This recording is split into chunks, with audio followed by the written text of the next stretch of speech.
देश भर में 14 अप्रैल को डॉक्टर भीमराव अंबेडकर की 133वीं जयंती बड़े ही धूमधाम से मनाई गई।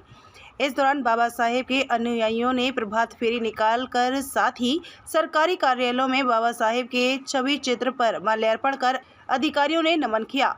इसी क्रम में हाथरस जिले के विकास भवन हाथरस में डॉक्टर भीमराव अंबेडकर की 133वीं जयंती पर मुख्य विकास अधिकारी साहित्य प्रकाश मिश्र ने डॉक्टर भीमराव अंबेडकर के छवि चित्र पर माल्यार्पण कर उनके जीवन और व्यक्तित्व पर प्रकाश डाला।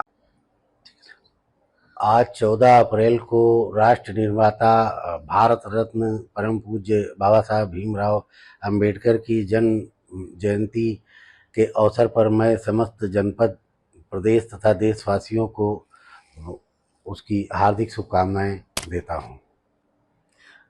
आज बाबा साहब के बारे में सीडीओ साहब आपके मतलब क्या विचार हैं? बाबा साहब ने क्या क्या किया और वो भारत रत्न भी मिला, बता जरा उनके बारे में थोड़ा विस्तार से। बाबा साहब भीमराव अंबेडकर जी का जो कृतित्व और व्यक्तित्व है वो किसी से छुपा नहीं है। आज के समय में हम अनगिनत लोगों को उनके कृतित्व और व्यक्तित्व के बारे में जानकारी है। जहाँ तक मैं महसूस करता हूँ उनको कि बाबा साहब भीमराव अंबेडकर जी ने मानवता के कल्याण के लिए समाज में बहुत सी चीज़ों को निजी अनुभव के आधार पर जो महसूस किया उसके परिवर्तन के लिए वो सतत संघर्षशील रहे और उसमें उनको महती जो सफलता थी वो प्राप्त हुई।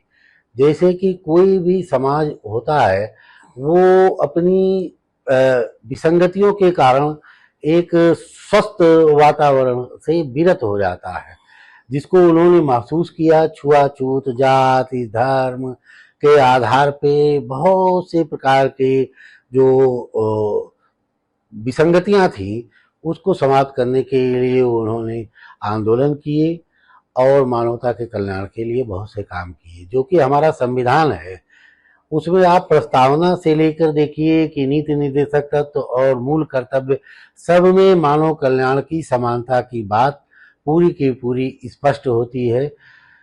इसी के आधार पे आप देखें जैसे मजदूरों के लिए उन्होंने 8 घंटे का काम हो, एक दिन अवकाश हो, महिलाओं के लिए अधिकार हो, उनको संपत्ति में अधिकार हो, हिंदू धर्म के जो पर्सनल लॉ है उसके अध्ययन के आधार पे उन्होंने संवैधानिक रूप से लोगों को, महिलाओं को खास करके अधिकार दिलाने की पूरी चेष्टा की और उसको अधिकार दिलाया।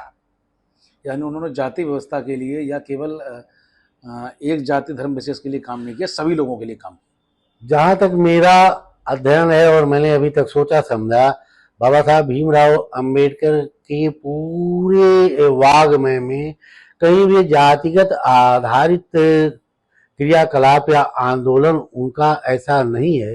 वो सर्व समाज को एक स्वस्थ और समान प्लेटफार्म मिले इसके लिए ही संघर्ष उन्होंने किया और उसमें उन्होंने सफलता प्राप्त की। बताया जाता है कि 100 से ऊपर लगभग देशों में बाबा साहब भीमराव अंबेडकर की जयंती मनाई जाती है और तमाम देश उनका गुणगान करते हैं। और क्या इसमें कितनी सत्यता है? इसमें संख्यात्मक तो मुझे जानकारी नहीं है, लेकिन इसमें निश्चित तौर पे सफलता है। तो बाबा साहब भीमराव अंबेडकर एक वैश्विक व्यक्तित्व के रूप में पहचाने जाते हैं। उनको केवल भारत तक सीमित करके नहीं देखा जा सकता, क्योंकि समानता, असमानता, विद्रोह, जो सामाजिक कुरीतियां हैं वो पूरे विश्व में है, कोई भारत में ही नहीं है। इसलिए सबने उनको एक्सेप्ट किया और उनके आधार पे अपने अपने देशों में उन्होंने संघर्ष कर अपने लिए उत्तम व्यवस्थाओं को निर्धारित किया। ये बहुत बड़ा योगदान बाबा साहब भीमराव।